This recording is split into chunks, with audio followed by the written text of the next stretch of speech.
So when the meter technician arrives, they're going to let the customer know that they're there. They're going to explain what they're going to do. They're going to run through the entire process with them. They're going to explain that there's going to be about a 30 to 60 second power disruption as they change the meter. They're then going to go to the meter. They're going to look for obvious signs of damage, any burn marks, corrosion, rust, anything like that on the outside, exposed wiring. And then they're going to use their non-contact volt tester to make sure the box isn't energized before they do anything else.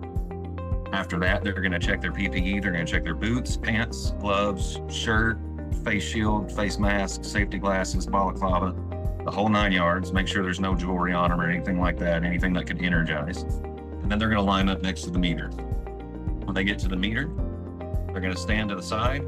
They're going to wiggle it, putting pressure outward away from their body to get it out.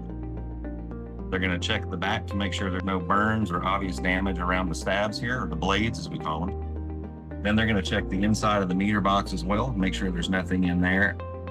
Then from there, when the time comes, they're going to go back in, line the meter up, and firmly push it back into place. After that, the power will be restored to the customer. They're going to do their voltage checks to make sure everything's supposed to be. The meter face came on, the whole 9 yards. And then they're going to close it up and put a new seal on it.